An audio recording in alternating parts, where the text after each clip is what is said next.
Hello everyone आपको स्वागत करुच्ची आशा करुच्ची आपण माने समस्ते भलरे थिबे। आज आमे मैथ पेडागोजी रो किछि इंपोर्टेंट क्वेश्चन गुड़िक एथरे आमे डिस्कस करिबा। जो माने कि ओटीईटी 2024 पई प्रिपरेशन करूछथि तो निहाती भाबरे आपण माने क्लास को शेष पर्यंत देखंतु।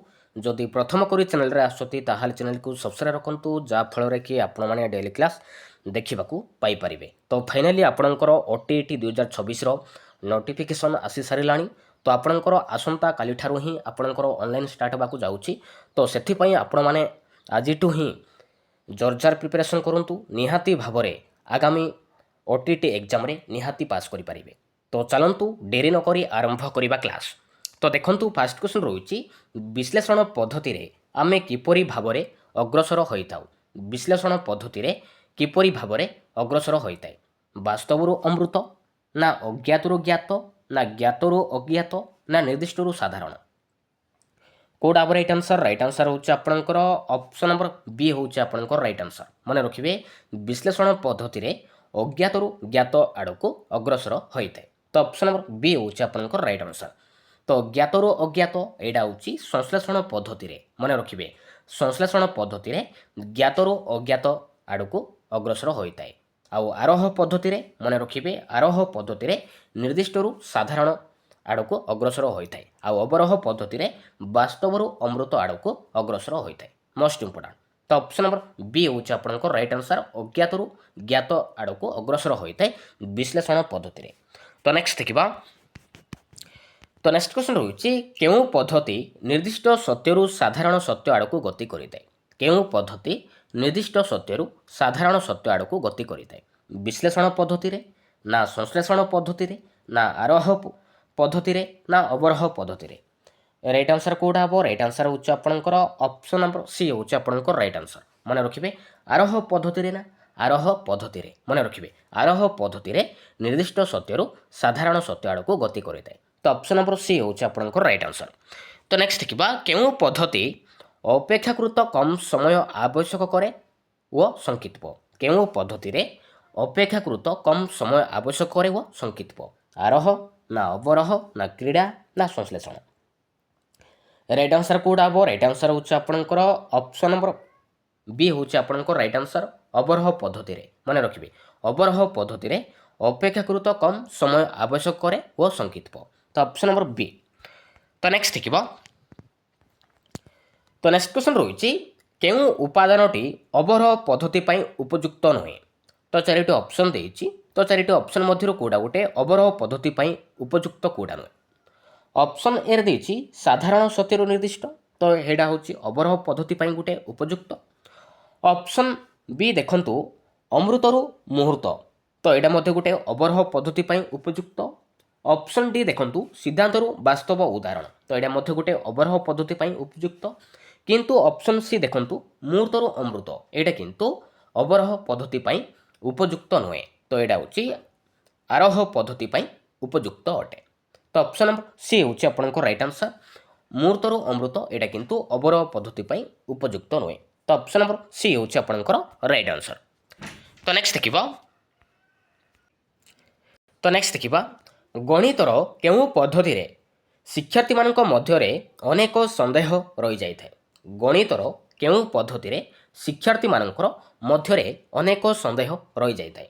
आरोह ना संश्लेषण पद्धति रे ना अवरोह पद्धति रे ना अवरोह संश्लेषण पद्धति रे।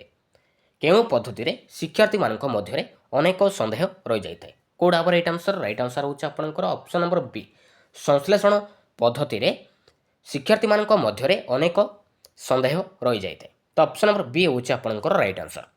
तो नेक्स्ट देखिबो। तो नेक्स्ट क्वेश्चन रहुची निम्नोक्त मध्यरु केउटी विश्लेषण पद्धतिर त्रुटि। तो चारिटी ऑप्शन देइछि। तो चारिटी ऑप्शन मध्यरु कोडा गुटे विश्लेषण पद्धतिर गुटे त्रुटि। ऑप्शन ए रे देइछि प्रारंभिक शिक्षार्थी मानक पई एहा अनुपयुक्त। बी रे देइछि स्वशिक्षण पई एहा अनुपयुक्त। सी रे देइछि विद्यार्थी मनरु संदेह दूरीभूत हुए। डी रे देइछि शिक्षण दीर्घस्थायी होई नथाय। कोडा गोटे विश्लेषण पद्धतिर गोटे त्रुटि। कोडा राइट आंसर होचे आपनकर ऑप्शन नंबर ए प्रारंभिक विद्यार्थी पई एहा अनुपयुक्त। एटा किंतु विश्लेषण पद्धतिर गोटे त्रुटि। ତ ଅପସନ୍ ନମ୍ବର ଏ ଯିବ ଆପଣଙ୍କର ରାଇଟ୍ ଆନ୍ସର୍। ତ ନେକ୍ସଟ ଦେଖିବ, ତ ନେକ୍ସଟ କ୍ୱେଶ୍ଚନ୍ ରହିଛି କେଉଁଟି ବିଶ୍ଳେଷଣ ପଦ୍ଧତିର ବୈଶିଷ୍ଟ୍ୟ। ତ ଚାରିଟି ଅପସନ୍ ଦେଇଛି, ତ ଚାରିଟି ଅପସନ୍ ମଧ୍ୟରୁ କେଉଁଟା ଗୋଟେ ବିଶ୍ଳେଷଣ ପଦ୍ଧତିର ଗୋଟେ ବୈଶିଷ୍ଟ୍ୟ କେଉଁଟା। ଅପସନ୍ ଏ ଦେଇଛି ଏହା ଏକ ତର୍କସିଦ୍ଧ ପଦ୍ଧତି, ତ ଏଇଟା ହେଉଛି ଗୋଟେ ବିଶ୍ଳେଷଣ ପଦ୍ଧତିର ଗୋଟେ ବୈଶିଷ୍ଟ୍ୟ, ଠିକ୍ ଅଛି।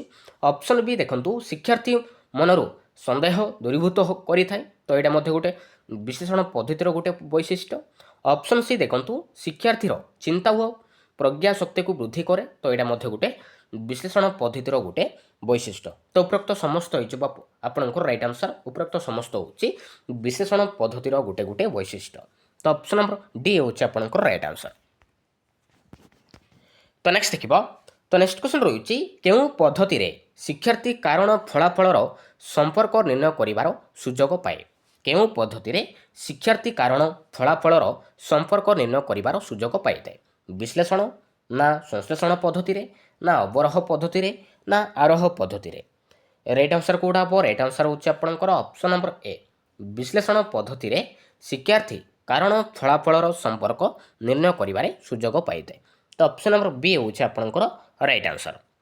ତ ନେକ୍ସଟ ଦେଖିବା, ଶିକ୍ଷାଦାନ ପଦ୍ଧତି ନିର୍ବାଚନ କଲାବେଳେ ନିମ୍ନ କେଉଁ ଉପାଦାନକୁ ବିଚାରକୁ ନିଆଯାଏ ନାହିଁ। ଶିକ୍ଷାଦାନ ପଦ୍ଧତି ନିର୍ବାଚନ କଲାବେଳେ ନିମ୍ନ କେଉଁ ଉପାଦାନକୁ ବିଚାରକୁ ନିଆଯାଇ ନଥାଏ। ଶିକ୍ଷାଦାନ ସମୟକୁ, ନା ଶିକ୍ଷାଦାନ ବିଷୟବସ୍ତୁକୁ, ନା ଶିକ୍ଷାର୍ଥୀର ମାନସିକ ଦକ୍ଷତାକୁ, ନା ଶିକ୍ଷକଙ୍କ ଦକ୍ଷତାକୁ। କାହାକୁ ନିଆଯାଇ ନଥାଏ ଶିକ୍ଷାଦାନ ପଦ୍ଧତି ନିର୍ବାଚନ କଲାବେଳେ? କାହାକୁ ନିଆଯାଇ ନଥାଏ? କେଉଁଟା ହେବ ରାଇଟ୍ ଆନ୍ସର୍? ରାଇଟ୍ ଆନ୍ସର୍ ହେଉଛି ଆପଣଙ୍କର ଅପସନ୍ ନମ୍ବର ଡି ହେଉଛି ଆପଣଙ୍କର ରାଇଟ୍ ଆନ୍ସର୍। ଶିକ୍ଷକଙ୍କ ଦକ୍ଷତାକୁ ନିଆଯାଇ ନଥାଏ। ତ ଅପସନ୍ ନମ୍ବର ଡି ହେଉଛି ଆପଣଙ୍କର ରାଇଟ୍ ଆନ୍ସର୍। ତ ନେକ୍ସଟ ଦେଖିବା, କେଉଁ ଉପାଦାନଟି ଆରୋହ ପଦ୍ଧତି ପାଇଁ ସତ୍ୟ ନୁହେଁ। କେଉଁଟା ଗୋଟେ ଆରୋହ ପଦ୍ଧତି ପାଇଁ ସତ୍ୟ ନୁହେଁ। ଅପସନ୍ ଏ ଦେଇଛି ନିର୍ଦ୍ଦିଷ୍ଟରୁ ସାଧାରଣ ସତ୍ୟ, ତ ଏଇଟା ହେଉଛି ଆରୋହ ପଦ୍ଧତି, ଠିକ୍ ଅଛି। ମୁହୂର୍ତ୍ତର ଅମୃତ, ତ ଏଇଟା ମଧ୍ୟ ଗୋଟେ ଆରୋହ ପଦ୍ଧତି ପାଇଁ ସତ୍ୟ। ଅପସନ୍ ସି ଦେଖନ୍ତୁ ବାସ୍ତବ ଦୃଷ୍ଟାନ୍ତରୁ ସିଦ୍ଧାନ୍ତ, ତ ଏଇଟା ମଧ୍ୟ ଗୋଟେ ଆରୋହ ପଦ୍ଧତି ପାଇଁ ସତ୍ୟ। କିନ୍ତୁ ଅପସନ୍ ନମ୍ବର ଡି ସାଧାରଣ ସତ୍ୟରୁ ନିର୍ଦ୍ଦିଷ୍ଟ ସିଦ୍ଧାନ୍ତ, ଏଇଟା କିନ୍ତୁ ଆରୋହ ପଦ୍ଧତି ପାଇଁ ସତ୍ୟ ନୁହେଁ। ତ ଏଇଟା ହେଉଛି ଅବରୋହ ପଦ୍ଧତି ପାଇଁ ଏକ ସତ୍ୟ ଅଟେ। ତ ଅପସନ୍ ନମ୍ବର ଡି ହେଉଛି ଆପଣଙ୍କର ରାଇଟ୍ ଆନ୍ସର୍। ତ ନେକ୍ସଟ ଦେଖିବା, କେଉଁ ପଦ୍ଧତିରେ ଜ୍ଞାତ ତଥ୍ୟଗୁଡ଼ିକୁ ଏକାଠି କରି ଏକ ଲକ୍ଷ୍ୟରେ ପହଞ୍ଚିବାକୁ ପଡ଼େ ଯେଉଁଠାରେ ଅଜ୍ଞାତ ତଥ୍ୟ ସବୁ ସ୍ପଷ୍ଟ ପ୍ରମାଣିତ ହୋଇଥାଏ। ବିଶ୍ଳେଷଣ ପଦ୍ଧତିରେ, ନା ସଂଶ୍ଳେଷଣ ପଦ୍ଧତିରେ, ନା ଅବରୋହ ପଦ୍ଧତିରେ, ନା କ୍ରୀଡ଼ା ପଦ୍ଧତିରେ। କେଉଁଟା ହେବ ରାଇଟ୍ ଆନ୍ସର୍? ରାଇଟ୍ ଆନ୍ସର୍ ହେଉଛି ଆପଣଙ୍କର ଅପସନ୍ ନମ୍ବର ଏ, ବିଶ୍ଳେଷଣ ପଦ୍ଧତିରେ ଜ୍ଞାତ ତଥ୍ୟଗୁଡ଼ିକୁ ଏକାଠି କରି ଏକ ଲକ୍ଷ୍ୟରେ ପହଞ୍ଚିବାକୁ ପଡ଼େ ଯେଉଁଠାରେ ଅଜ୍ଞାତ ତଥ୍ୟ ସବୁ ସ୍ପଷ୍ଟ ପ୍ରମାଣିତ ହୋଇଥାଏ। ତ ଅପସନ୍ ନମ୍ବର ଏ ହେଇଯିବ ଆପଣଙ୍କର ରାଇଟ୍ ଆନ୍ସର୍। ତ ନେକ୍ସଟ ଦେଖିବା, ସ୍ୱଶିକ୍ଷଣ ପାଇଁ କେଉଁ ପଦ୍ଧତି ଗୁରୁତ୍ୱପୂର୍ଣ୍ଣ ଅଟେ। ସ୍ୱଶିକ୍ଷଣ ପାଇଁ କେଉଁ ପଦ୍ଧତି ଗୁରୁତ୍ୱପୂର୍ଣ୍ଣ ଅଟେ। ଅବରୋହ, ନା ବିଶ୍ଳେଷଣ, ନା କ୍ରୀଡ଼ା, ନା ଉପରୋକ୍ତ ସମସ୍ତ। ରାଇଟ୍ ଆନ୍ସର୍ କେଉଁଟା ହେବ? ରାଇଟ୍ ଆନ୍ସର୍ ହେଉଛି ଆପଣଙ୍କର ଅପସନ୍ ନମ୍ବର ଡି ହେଉଛି ଆପଣଙ୍କର ରାଇଟ୍ ଆନ୍ସର୍, ଉପରୋକ୍ତ ସମସ୍ତ। ତ ସ୍ୱଶିକ୍ଷଣ ପାଇଁ ଅବରୋହ ପଦ୍ଧତି ମଧ୍ୟ ଗୋଟେ ଗୁରୁତ୍ୱପୂର୍ଣ୍ଣ ଅଟେ, ବିଶ୍ଳେଷଣ ପଦ୍ଧତି ମଧ୍ୟ, କ୍ରୀଡ଼ା ମଧ୍ୟ। ତ ଉପରୋକ୍ତ ସମସ୍ତ ହେଉଛି ଗୁରୁତ୍ୱପୂର୍ଣ୍ଣ ଅଟେ। ତ ଅପସନ୍ ନମ୍ବର ଡି। ତ ନେକ୍ସଟ ଦେଖିବା, କେଉଁଟି ସଂଶ୍ଳେଷଣ ପଦ୍ଧତିର ବୈଶିଷ୍ଟ୍ୟ। ତ ଚାରିଟି ଅପସନ୍ ଦେଇଛି, ତ ଚାରିଟି ଅପସନ୍ ମଧ୍ୟରୁ କେଉଁଟା ଗୋଟେ ସଂଶ୍ଳେଷଣ ପଦ୍ଧତିର ବୈଶିଷ୍ଟ୍ୟ କେଉଁଟା। ଅପସନ୍ ଏ ଦେଇଛି ଏହା ସମାଧାନ ଆବିଷ୍କାର କରିବାର ଏକ ପଦ୍ଧତି। ବିରେ ଦେଇଛି ଏହି ପଦ୍ଧତି ସହଜ ଓ ଶୃଙ୍ଖଳିତ। ସିରେ ଦେଇଛି ପ୍ରତି ସୋପାନରେ କାରଣକୁ ସ୍ପଷ୍ଟ କରିଥାଏ। ଡିରେ ଦେଇଛି ସ୍ମୃତି ଅପେକ୍ଷା ବୋଧ ଶକ୍ତିର ବିକାଶ ଅଟେ। ରାଇଟ୍ ଆନ୍ସର୍ କେଉଁଟା ହେବ? ରାଇଟ୍ ଆନ୍ସର୍ ହେଉଛି ଆପଣଙ୍କର ଅପସନ୍ ନମ୍ବର ବି, ଏହି ପଦ୍ଧତି ସହଜ ଓ ଶୃଙ୍ଖଳିତ। ଏଇଟା ହେଉଛି ସଂଶ୍ଳେଷଣ ପଦ୍ଧତିର ଗୋଟେ ବୈଶିଷ୍ଟ୍ୟ।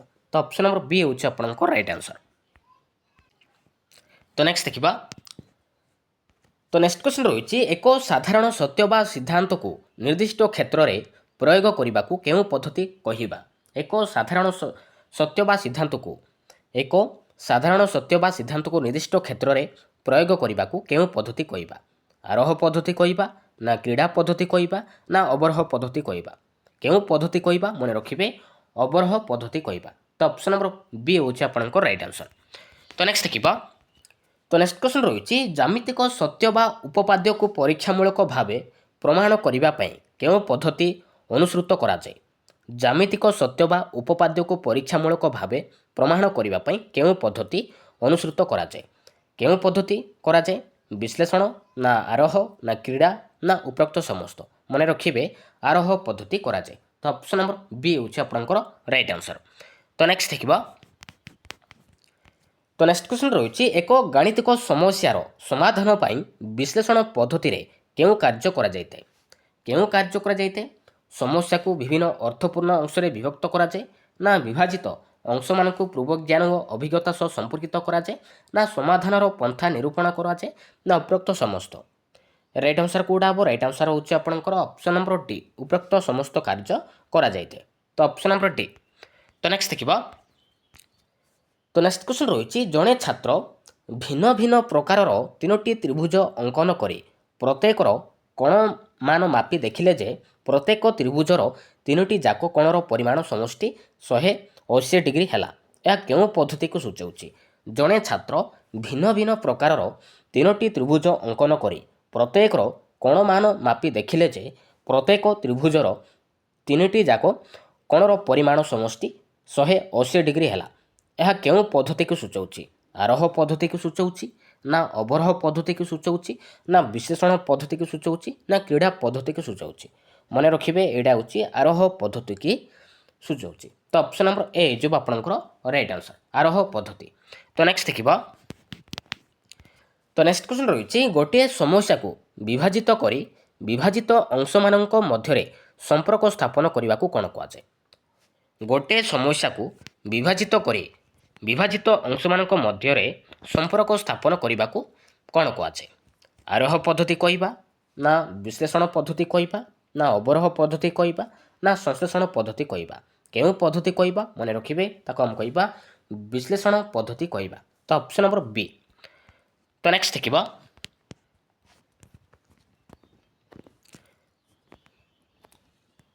ତ ନେକ୍ସଟ କ୍ୱେଶ୍ଚନ୍ ରହିଛି ସୌମେନୁ ସୂତ୍ର ପ୍ରୟୋଗ କରି ଚକ୍ରବୃଦ୍ଧି ସୁଧ ସଂକ୍ରାନ୍ତୀୟ ଏକ ପ୍ରଶ୍ନର ସମାଧାନ କରିପାରିଲା। ଏହା ଗଣିତ ଶିକ୍ଷାଦାନର କେଉଁ ପଦ୍ଧତିକୁ ସୂଚାଉଛି? ସୌମେନ ସୂତ୍ର ପ୍ରୟୋଗ କରି ଚକ୍ରବୃଦ୍ଧି ସୁଧ ସଂକ୍ରାନ୍ତୀୟ ଏକ ପ୍ରଶ୍ନର ସମାଧାନ କରିପାରିଲା। ଏହା ଗଣିତ ଶିକ୍ଷାଦାନର କେଉଁ ପଦ୍ଧତିକୁ ସୂଚାଉଛି? ଆରୋହ ନା ଅବରୋହ ନା କ୍ରୀଡ଼ା ନା କୌଣସି ନୁହେଁ? କେଉଁ ପଦ୍ଧତିକୁ ସୂଚାଉଛି? ମନେ ରଖିବେ ଅବରୋହ ପଦ୍ଧତିକୁ ସୂଚାଉଛି। ତ ଅପସନ୍ ନମ୍ବର ବି ହେଉଛି ଆପଣଙ୍କର ରାଇଟ୍ ଆନ୍ସର୍। ତ ନେକ୍ସଟ ଦେଖିବା। ତ ନେକ୍ସଟ କ୍ୱେଶ୍ଚନ୍ ରହିଛି କେଉଁ ପଦ୍ଧତିଟି ପ୍ରାଥମିକ ଉଚ୍ଚ ପ୍ରାଥମିକ ସ୍ତରର ଶିକ୍ଷାର୍ଥୀଙ୍କ ଗଣିତ ଶିକ୍ଷଣ ପାଇଁ ବିଶେଷ ଉପଯୋଗୀ ହୋଇଥାଏ? କେଉଁ ପଦ୍ଧତିଟି ପ୍ରାଥମିକ ଓ ଉଚ୍ଚ ପ୍ରାଥମିକ ସ୍ତରର ଶିକ୍ଷାର୍ଥୀଙ୍କ ଗଣିତ ଶିକ୍ଷଣ ପାଇଁ ବିଶେଷ ଉପଯୋଗୀ ହୋଇଥାଏ? ରାଇଟ୍ ଆନ୍ସର୍ କେଉଁଟା ହେବ? ଆରୋହ ନା ବିଶ୍ଳେଷଣ ନା କ୍ରୀଡ଼ା ନା ଉଭୟ ଏ ଓ ବି?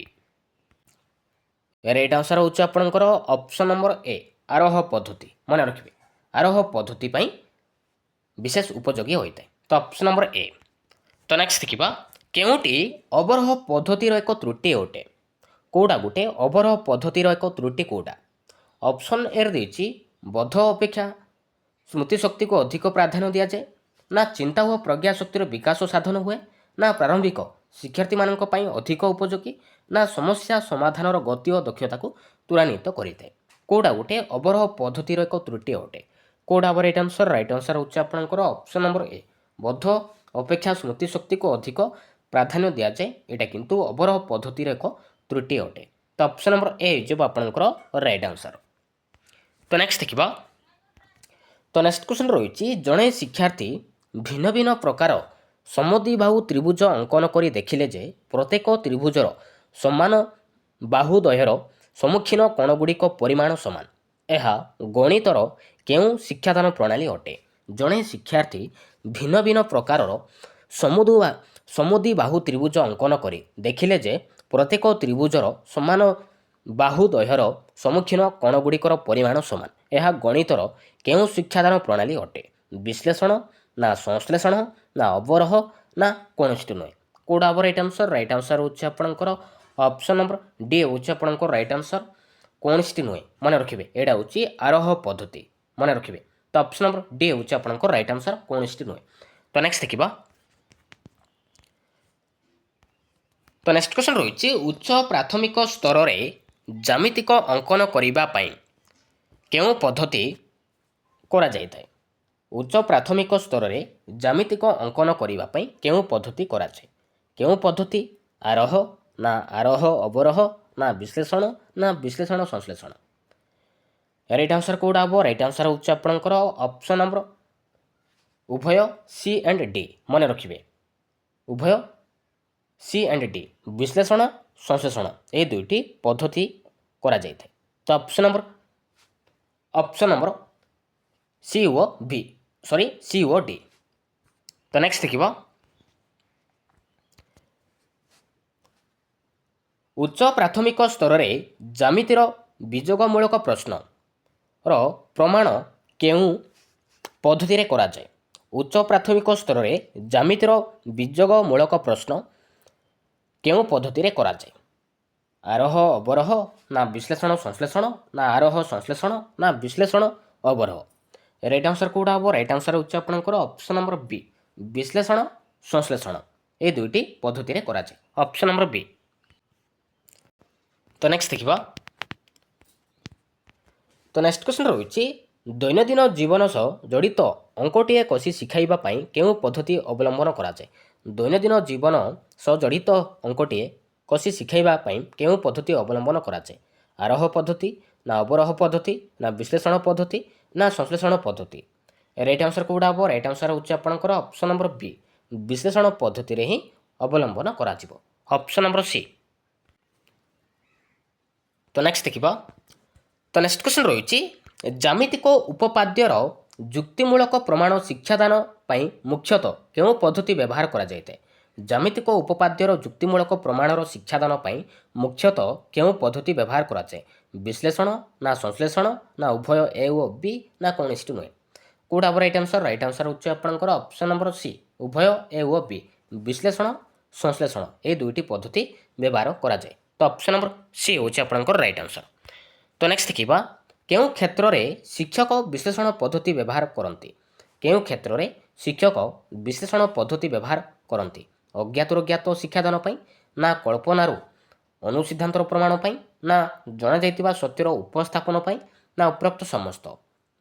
রাইট আনসর কোডা হব? রাইট আনসর হচ্ছে আপনার অপশন নম্বর এ, অজ্ঞাতর জ্ঞাতর শিক্ষাদান পাই। তো নেক্সট দেখিবা, তো নেক্সট क्वेश्चन রয়েছে, কেউঁ শিক্ষণ পদ্ধতি সময় সাপেক্ষ এবং মানসিক ক্লান্তি সৃষ্টি করে? কেউঁ শিক্ষণ পদ্ধতি সময় সাপেক্ষ এবং মানসিক ক্লান্তি সৃষ্টি করিଥାଏ? বিশ্লেষণ না সংশ্লেষণ না অবରୋହ না আরোহ? রাইট আনসর কোউটা হব? রাইট আনসর হচ্ছে আপনার অপশন নম্বর ডি, আরোহ পদ্ধতি। মনে রাখবে, আরোহ পদ্ধতিরে সময় সাপেক্ষ এবং মানসিক ক্লান্তি সৃষ্টি করিଥାଏ। তো অপশন নম্বর ডি হচ্ছে আপনার রাইট আনসর। তো নেক্সট ଦେଖିବା, ଗଣିତ ଶିକ୍ଷଣର କେଉଁ ପଦ୍ଧତି ସଂକ୍ଷିପ୍ତ ସହଜ ଓ ଶୃଙ୍ଖଳିତ? ଗଣିତ ଶିକ୍ଷଣର କେଉଁ ପଦ୍ଧତି ସଂକ୍ଷିପ୍ତ ସହଜ ଓ ଶୃଙ୍ଖଳିତ? ଆରୋହ ନା ସଂଶ୍ଳେଷଣ ନା କ୍ରୀଡ଼ା ନା ଉପରୋକ୍ତ ସମସ୍ତ? ରାଇଟ୍ ଆନ୍ସର୍ କେଉଁଟା ହେବ? ରାଇଟ୍ ଆନ୍ସର୍ ହେଉଛି ଆପଣଙ୍କର ଅପସନ୍ ନମ୍ବର ବି। ତ ଏଇଟା ହେଉଛି ସଂଶ୍ଳେଷଣ ପଦ୍ଧତିରେ, ଅପସନ୍ ନମ୍ବର ବି। ତ ନେକ୍ସଟ ଦେଖିବା, କେଉଁଟି କ୍ରୀଡ଼ା ପଦ୍ଧତିର ଏକ ବୈଶିଷ୍ଟ୍ୟ? କେଉଁଟା ଗୋଟେ କ୍ରୀଡ଼ା ପଦ୍ଧତିର ଏକ ବୈଶିଷ୍ଟ୍ୟ କେଉଁଟା? ଅପସନ୍ ଏ ଦେଇଛି, ପାଠ ପ୍ରତି ଭୟ ଦୂର ହୁଏ ନା ଆନନ୍ଦଦାୟୀ ନା ସହଭାଗୀ ଶିକ୍ଷଣ ନା ଉପରୋକ୍ତ ସମସ୍ତ? ରାଇଟ୍ ଆନ୍ସର୍ ହେଉଛି ଆପଣଙ୍କର ଅପସନ୍ ନମ୍ବର ଡି, ଉପରୋକ୍ତ ସମସ୍ତ। ଉପରୋକ୍ତ ସମସ୍ତ ହେଉଛି କ୍ରୀଡ଼ା ପଦ୍ଧତିର ଗୋଟେ ଗୋଟେ ବୈଶିଷ୍ଟ୍ୟ। ତ ନେକ୍ସଟ ଦେଖିବା, ତ ନେକ୍ସଟ କ୍ୱେଶ୍ଚନ୍ ରହିଛି, ନିମ୍ନଲିଖିତ ମଧ୍ୟରୁ କେଉଁଟି ଗଣିତର ସ୍ୱରୂପ ନୁହେଁ? କେଉଁଟା ଗୋଟେ ଗଣିତର ସ୍ୱରୂପ କେଉଁଟା ନୁହେଁ? ସଂରଚନା ନା ସଂକ୍ଷିପ୍ତତା ନା ବ୍ୟାଖ୍ୟାକରଣ ନା ନିର୍ଦ୍ଦିଷ୍ଟ କ୍ରମ? ରାଇଟ୍ ଆନ୍ସର୍ କେଉଁଟା ହେବ? ରାଇଟ୍ ଆନ୍ସର୍ ହେଉଛି ଆପଣଙ୍କର ଅପସନ୍ ନମ୍ବର ସି ହେଉଛି ଆପଣଙ୍କର ରାଇଟ୍ ଆନ୍ସର୍, ବ୍ୟାଖ୍ୟାକରଣ। ଏଇଟା କିନ୍ତୁ ଗଣିତର ସ୍ୱରୂପ ନୁହେଁ। ତ ଅପସନ୍ ନମ୍ବର ସି ହେଉଛି ଆପଣଙ୍କର ରାଇଟ୍ ଆନ୍ସର୍। ତ ନେକ୍ସଟ ଦେଖିବା, ତ ନେକ୍ସଟ କ୍ୱେଶ୍ଚନ୍ ରହିଛି, ସଂକ୍ଷିପ୍ତତା ହେଉଛି ବୁଦ୍ଧି ଓ ଧୀଶକ୍ତି ଆତ୍ମା, ଏହି ଉକ୍ତିଟି କାହାର? ସଂକ୍ଷିପ୍ତତା ହେଉଛି ବୁଦ୍ଧି ଓ ଧୀଶକ୍ତିର ଆତ୍ମା, ଏହି ଉକ୍ତିଟି କାହାର? କାହାର? ମନେ ରଖିବେ, ଅପସନ୍ ନମ୍ବର ବି, ସେକ୍ସପିୟରଙ୍କର। ତ ନେକ୍ସଟ ଦେଖିବା, ଗଣିତ ଜ୍ଞାନ ଓ ଦକ୍ଷତା କାହା ପାଇଁ ଆବଶ୍ୟକ? ଗଣିତ ଜ୍ଞାନ ଓ ଦକ୍ଷତା କାହା ପାଇଁ ଆବଶ୍ୟକ? ଶିକ୍ଷାର୍ଥୀଙ୍କ ପାଇଁ ନା ବ୍ୟବସାୟୀଙ୍କ ପାଇଁ ନା ଦିନ ମଜୁରିଆଙ୍କ ପାଇଁ ନା ଉପରୋକ୍ତ ସମସ୍ତ? ରାଇଟ୍ ଆନ୍ସର୍ କେଉଁଟା ହେବ? ରାଇଟ୍ ଆନ୍ସର୍ ହେଉଛି ଆପଣଙ୍କର ଅପସନ୍ ନମ୍ବର ଡି, ଉପରୋକ୍ତ ସମସ୍ତଙ୍କ ପାଇଁ ଆବଶ୍ୟକ। ମନେ ରଖିବେ, ଗଣିତ ଜ୍ଞାନ ଓ ଦକ୍ଷତା ଶିକ୍ଷାର୍ଥୀଙ୍କ ପାଇଁ ଆବଶ୍ୟକ, ବ୍ୟବସାୟୀଙ୍କ ପାଇଁ ମଧ୍ୟ ଆବଶ୍ୟକ, ଦିନ ମଜୁରିଆଙ୍କ ପାଇଁ ମଧ୍ୟ ଆବଶ୍ୟକ। ତ ଉପରୋକ୍ତ ସମସ୍ତ ହେଉଛି ଆପଣଙ୍କର ରାଇଟ୍ ଆନ୍ସର୍। ତ ନେକ୍ସଟ ଦେଖିବା, ନିମ୍ନଲିଖିତ ମଧ୍ୟରୁ କେଉଁଟି ଗଣିତର ଏକ ପ୍ରକୃତି? କେଉଁଟା ଗୋଟେ ଗଣିତର ଏକ ପ୍ରକୃତି? କେଉଁଟା? ସଂରଚନା, ତ ଏଇଟା ହେଉଛି ଗୋଟେ ଗଣିତର ଏକ ପ୍ରକୃତି, ସଂକ୍ଷିପ୍ତତା ମଧ୍ୟ, ନିର୍ଦ୍ଦିଷ୍ଟତା ମଧ୍ୟ। ତ ଉପରୋକ୍ତ ସମସ୍ତ ହେଉଛି ଗୋଟେ ଗୋଟେ ଗଣିତର ଏକ ପ୍ରକୃତି। ତ ଅପସନ୍ ନମ୍ବର ଡି। ତ ନେକ୍ସଟ ଦେଖିବା, ତ ନେକ୍ସଟ କ୍ୱେଶ୍ଚନ୍ ରହିଛି, ନିଜ ଅନୁସାରେ ଯେଉଁଟା ଆମେ କହୁଛେ ସେଲ୍ଫ ଷ୍ଟଡି, ଗଣିତ ପଢ଼ିବା ନିମନ୍ତେ କେଉଁଟି ସତ୍ୟ ନୁହେଁ? ଅପସନ୍ ଏ ଦେଇଛି, ଏହା ଶିକ୍ଷାର୍ଥୀଙ୍କୁ ଶିକ୍ଷଣ ପ୍ରକ୍ରିୟାରେ ଆତ୍ମନିର୍ଭରଶୀଳ କରିବାରେ ସାହାଯ୍ୟ କରେ, ନା ଏହା ଘୋଷା ପଦ୍ଧତିକୁ ଉତ୍ସାହିତ କରିଥାଏ, ନା ଏହା ସମୟରେ ସଦୁପଯୋଗ କରାଯାଇଥାଏ, ନା ଏହା ଶିକ୍ଷାର୍ଥୀର ବୌଦ୍ଧିକ ଦକ୍ଷତା ବଢ଼ାଇବାରେ ସାହାଯ୍ୟ କରିଥାଏ। କେଉଁଟା ଗୋଟେ ନିଜ ଅନୁସାରେ ଗଣିତ ପଢ଼ିବା ନିମନ୍ତେ କେଉଁଟା ଗୋଟେ ସତ୍ୟ ନୁହେଁ? କେଉଁଟା ହେବ ରାଇଟ୍ ଆନ୍ସର୍? ରାଇଟ୍ ଆନ୍ସର୍ ହେଉଛି ଆପଣଙ୍କର ଅପସନ୍ ନମ୍ବର ବି, ଏହା ଘୋଷା ପଦ୍ଧତିକୁ ଉତ୍ସାହିତ କରିଥାଏ। ତ ଅପସନ୍ ନମ୍ବର ବି ହେଉଛି ଆପଣଙ୍କର ରାଇଟ୍ ଆନ୍ସର୍।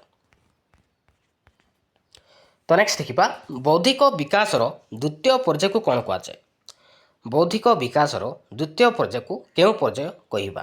ସମ୍ବିଧିକାରକ, ନା ସ୍ଥୂଳ, ନା ଯଥାଯଥ, ନା ପ୍ରାକ୍ ସଂକାର୍ଯ୍ୟ?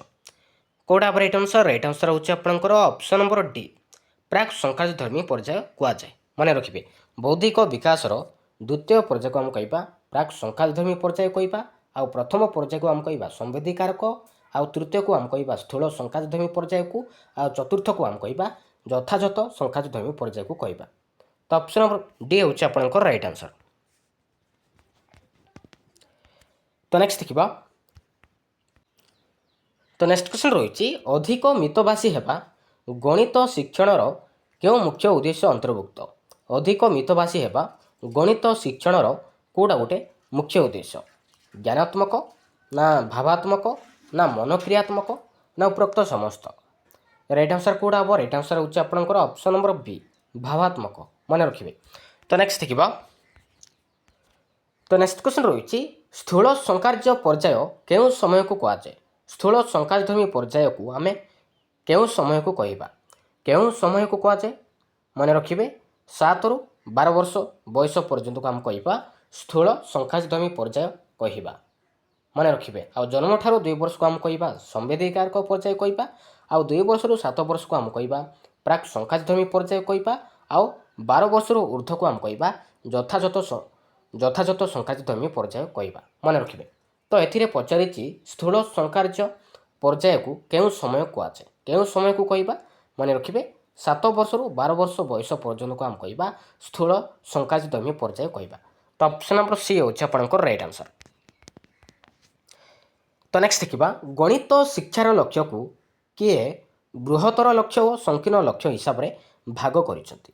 ଗଣିତ ଶିକ୍ଷାର ଲକ୍ଷ୍ୟକୁ କିଏ ବୃହତ୍ତର ଲକ୍ଷ୍ୟ ଓ ସଂକୀର୍ଣ୍ଣ ଲକ୍ଷ୍ୟ ହିସାବରେ ଭାଗ କରିଛନ୍ତି? କିଏ ହୁଇଲର, ନା ଜିନ୍ ପିଆଜେ, ନା ଜର୍ଜ ପଲି, ନା ସେକ୍ସପିୟର? କେଉଁଟା ହେବ ରାଇଟ୍ ଆନ୍ସର୍? ରାଇଟ୍ ଆନ୍ସର୍ ହେଉଛି ଆପଣଙ୍କର ଅପସନ୍ ନମ୍ବର ସି, ଜର୍ଜ ପଲି। ମନେ ରଖିବେ, ଅପସନ୍ ନମ୍ବର ସି। ତ ନେକ୍ସଟ ଦେଖିବା, ତ ନେକ୍ସଟ କ୍ୱେଶ୍ଚନ୍ ରହିଛି, ଦୁଇଟି ଭଗ୍ନ ସଂଖ୍ୟାର ଗୁଣଫଳର ସତ୍ୟତାକୁ ପରୀକ୍ଷା କରିବା ନିମନ୍ତେ କେଉଁ ଶିକ୍ଷଣ ଉଦ୍ଦେଶ୍ୟ ଅନ୍ତର୍ଗତ? ଦୁଇଟି ଭଗ୍ନ ସଂଖ୍ୟାର ଗୁଣଫଳର ସତ୍ୟତାକୁ ପରୀକ୍ଷା କରିବା କେଉଁ ଶିକ୍ଷଣ ଉଦ୍ଦେଶ୍ୟ? ଜ୍ଞାନ, ନା ବୋଧ, ନା ପ୍ରୟୋଗ, ନା ଦକ୍ଷତା? ଏଇଟା ହେଉଛି ପ୍ରୟୋଗ। ମନେ ରଖିବେ, ଅପସନ୍ ନମ୍ବର ସି। ତ ନେକ୍ସଟ ଦେଖିବା, ଉଚ୍ଚ ପ୍ରାଥମିକ ସ୍ତରରେ ଗଣିତ ଶିକ୍ଷାଦାନର ଉଦ୍ଦେଶ୍ୟ ନିମ୍ନରେ ପ୍ରଦତ୍ତ ଉକ୍ତିମାନଙ୍କ ମଧ୍ୟରୁ କେଉଁଟା? ଗାଣିତିକ ମନୋବୃତ୍ତିର ବିକାଶ, ନା ଗାଣିତିକ ଭାଷା ଓ ଚିହ୍ନର ବ୍ୟବହାର, ନା ଯୁକ୍ତିମୂଳକ ବିକାଶ, ନା ଉପରୋକ୍ତ ସମସ୍ତ? ରାଇଟ୍ ଆନ୍ସର୍ କେଉଁଟା ହେବ? ରାଇଟ୍ ଆନ୍ସର୍ ହେଉଛି ଆପଣଙ୍କର ଅପସନ୍ ନମ୍ବର ସି ହେଉଛି ଆପଣଙ୍କର ରାଇଟ୍ ଆନ୍ସର୍, ଯୁକ୍ତିମୂଳକ ବିକାଶ। Option number C. ତ ନେକ୍ସଟ ଦେଖିବା, କେଉଁଟି ହେଉଛି ପ୍ରକୃତ ଶିକ୍ଷାଦାନ? କେଉଁଟା ଗୋଟେ ପ୍ରକୃତ ଶିକ୍ଷାଦାନ? ଅପସନ୍ ଏ ଦେଇଛି, ଗଣିତଟିକୁ ବୁଝେଇବା, ନା ଗଣିତଟିକୁ କଷିଦେବା, ନା ଗଣିତଟିର ସମାଧାନର କରିବାରେ ସାହାଯ୍ୟ କରିବା, ନା ଉପରୋକ୍ତ ସମସ୍ତ? ରାଇଟ୍ ଆନ୍ସର୍ କେଉଁଟା ହେବ? ରାଇଟ୍ ଆନ୍ସର୍ ହେଉଛି ଆପଣଙ୍କର ଅପସନ୍ ନମ୍ବର ସି, ଗଣିତର ସମାଧାନ କରିବାରେ ସାହାଯ୍ୟ କରିବା। ଏଇଟା ହେଉଛି ପ୍ରକୃତ ଶିକ୍ଷାଦାନ। ତ ଅପସନ୍ ନମ୍ବର ସି ହେଉଛି ଆପଣଙ୍କର ରାଇଟ୍ ଆନ୍ସର୍। ତ ନେକ୍ସଟ ଦେଖିବା, ନିମ୍ନ କେଉଁ ଦକ୍ଷତାଟି ଗାଣିତିକ ଶିକ୍ଷଣ ଉଦ୍ଦେଶ୍ୟର ଅନ୍ତର୍ଗତ ନୁହେଁ? କେଉଁଟା ଗୋଟେ ଗାଣିତିକ ଶିକ୍ଷଣର ଉଦ୍ଦେଶ୍ୟ କେଉଁଟା ନୁହେଁ? ଅପସନ୍ ଏ ଦେଇଛି ଗାଣିତିକ ସଂକେତକୁ ଭାଷାରେ ପ୍ରକାଶ କରିବା, ନା ଗାଣିତିକ ତଥ୍ୟ ସମ୍ବନ୍ଧୀୟ ଜ୍ଞାନ ଆହରଣ କରିବା, ନା ଗଣିତରେ ଦୁର୍ବଳ ପିଲାଙ୍କୁ ଚିହ୍ନଟ କରିବା, ନା ଯୁକ୍ତିଯୁକ୍ତ ଭାବେ ଚିନ୍ତା କରିବା। କେଉଁ ଦକ୍ଷତାଟି ଗାଣିତିକ ଶିକ୍ଷଣର ଉଦ୍ଦେଶ୍ୟ କେଉଁଟା ନୁହେଁ? କେଉଁଟା ରାଇଟ୍ ଆନ୍ସର୍? ରାଇଟ୍ ଆନ୍ସର୍ ହେଉଛି ଆପଣଙ୍କର ଅପସନ୍ ନମ୍ବର ସି ହେଉଛି ଆପଣଙ୍କର ରାଇଟ୍ ଆନ୍ସର୍। ଗଣିତରେ ଦୁର୍ବଳ ପିଲାଙ୍କୁ ଚିହ୍ନଟ କରିବା ଏଇଟା କିନ୍ତୁ ଗାଣିତିକ ଶିକ୍ଷଣର ଗୋଟେ ଉଦ୍ଦେଶ୍ୟ ନୁହେଁ। ତ ଅପସନ୍ ନମ୍ବର ସି ହେଉଛି ଆପଣଙ୍କର ରାଇଟ୍ ଆନ୍ସର୍। ତ ନେକ୍ସଟ ଦେଖିବା, ତ ନେକ୍ସଟ କ୍ୱେଶ୍ଚନ୍ ରହୁଛି, God is a supreme mathematician who created this well ordered and systematic universe. ଏହି ଉକ୍ତିଟି କାହାର? ଏହି ଉକ୍ତିଟି କାହାର ମନେ ରଖିବେ, ଏହି ଉକ୍ତିଟି ହେଉଛି ଜେମ୍ସ ଜିନ୍ସଙ୍କର। ତ ଅପସନ୍ ନମ୍ବର ଏ ଯିବ ଆପଣଙ୍କର ରାଇଟ୍ ଆନ୍ସର୍। ତ ନେକ୍ସଟ ଦେଖିବା, କେଉଁ ପର୍ଯ୍ୟାୟରେ ଶିଶୁଟି ସଂଖ୍ୟାଗୁଡ଼ିକୁ ଓଲଟା କହିବା ଆରମ୍ଭ କରିଥାଏ? କେଉଁ ପର୍ଯ୍ୟାୟରେ ଶିଶୁଟି ସଂଖ୍ୟାଗୁଡ଼ିକୁ ଓଲଟା କହିବା ଆରମ୍ଭ କରିଥାଏ? କେଉଁ ପର୍ଯ୍ୟାୟରେ? ଯଥାଯଥ, ନା ସ୍ଥୂଳ, ନା ପ୍ରାକ୍, ନା ସମ୍ବିଧିକାରକ। ରାଇଟ୍ ଆନ୍ସର୍ କେଉଁଟା ହେବ? ରାଇଟ୍ ଆନ୍ସର୍ ହେଉଛି ଆପଣଙ୍କର ଅପସନ୍ ନମ୍ବର ବି, ସ୍ଥୂଳ ସଂଖ୍ୟାଜିତମୀ ପର୍ଯ୍ୟାୟରେ ଶିଶୁଟି ସଂଖ୍ୟାଗୁଡ଼ିକୁ ଓଲଟା ଓ ଲେଖିବା ଆରମ୍ଭ କରିଥାଏ। ତ ଅପସନ୍ ନମ୍ବର ବି ହେଉଛି ଆପଣଙ୍କର ରାଇଟ୍ ଆନ୍ସର୍। ତ ନେକ୍ସଟ ଦେଖିବା, ଉପଲବ୍ଧ ସମସ୍ତ ତଥ୍ୟ ସର୍ତ୍ତ ବା ସମ୍ବଳର ବିନିଯୋଗ କରି ଗାଣିତିକ ସମସ୍ୟାର ସମାଧାନ କରିବାକୁ କ'ଣ କୁହାଯାଏ? ସମସ୍ୟା ସମାଧାନ କୁହାଯାଏ, ନା ଅନ୍ୱେଷଣ ପ୍ରବଣତା କୁହାଯାଏ, ନା ଆକଳନ କହିବା, ନା ଇଷ୍ଟତମୀକରଣ କହିବା। କ'ଣ କୁହାଯାଏ ମନେ ରଖିବେ, ତାକୁ ଆମେ କହିବା ଇଷ୍ଟତମୀକରଣ କହିବା। ତ ଅପସନ୍ ନମ୍ବର ଡି। ତ ନେକ୍ସଟ ଦେଖିବା, କେଉଁ ପଦ୍ଧତିରେ ଅର୍ଜିତ ଜ୍ଞାନ ଦୀର୍ଘସ୍ଥାୟୀ ହୋଇଥାଏ? କେଉଁ ପଦ୍ଧତିରେ ଅର୍ଜିତ ଜ୍ଞାନ ଦୀର୍ଘସ୍ଥାୟୀ ହୋଇଥାଏ? ଆରୋହ ପଦ୍ଧତିରେ, ନା ଅବରୋହ ପଦ୍ଧତିରେ, ନା ସଂଶ୍ଳେଷଣ, ନା ବିଶ୍ଳେଷଣ। ରାଇଟ୍ ଆନ୍ସର୍ କେଉଁଟା ହେବ? ରାଇଟ୍ ଆନ୍ସର୍ ହେଉଛି ଆପଣଙ୍କର ଅପସନ୍ ନମ୍ବର ଏ, ଆରୋହ ପଦ୍ଧତିରେ ଅର୍ଜିତ ଜ୍ଞାନ ଦୀର୍ଘସ୍ଥାୟୀ ହୋଇଥାଏ। ତ ଅପସନ୍ ନମ୍ବର ଏ ଯିବ ଆପଣଙ୍କର ରାଇଟ୍ ଆନ୍ସର୍। ତ ନେକ୍ସଟ ଦେଖିବା, କେଉଁ ଗାଣିତିକ ପଦ୍ଧତି ସଂକ୍ଷିପ୍ତ, ସହଜ ଓ ଶୃଙ୍ଖଳିତ? କେଉଁଟା ରାଇଟ୍ ଆନ୍ସର୍? ତ ଏଇଟା ହେଉଛି ସଂଶ୍ଳେଷଣ ପଦ୍ଧତିରେ, ଅପସନ୍ ନମ୍ବର ସି। ତ ନେକ୍ସଟ ଦେଖିବା, 5 ସୋପାନ ବିଶିଷ୍ଟ ପାଠ ଯୋଜନାର ପ୍ରବର୍ତ୍ତକ କିଏ? 5 ସୋପାନ ବିଶିଷ୍ଟ ପାଠ ଯୋଜନାର ପ୍ରବର୍ତ୍ତକ କିଏ? କିଏ? କେଉଁଟା ରାଇଟ୍ ଆନ୍ସର୍? ରାଇଟ୍ ଆନ୍ସର୍ ହେଉଛି ଆପଣଙ୍କର ଅପସନ୍ ନମ୍ବର ସି, ହର୍ବର୍ଟ। ମନେ ରଖିବେ। ଏବେ ଦେଖିବା ଲାଷ୍ଟ କ୍ୱେଶ୍ଚିନ୍, କେଉଁଟି ଗଣିତ ଶିକ୍ଷଣ ଏକ ପଦ୍ଧତି ନୁହେଁ? କେଉଁଟା ଗୋଟେ ଗଣିତ ଶିକ୍ଷଣ ଏକ ପଦ୍ଧତି କେଉଁଟା ନୁହେଁ? ଏହାର ଆନ୍ସର୍ କମେଣ୍ଟରେ ନିହାତି ଜଣାଇବେ। Thank you.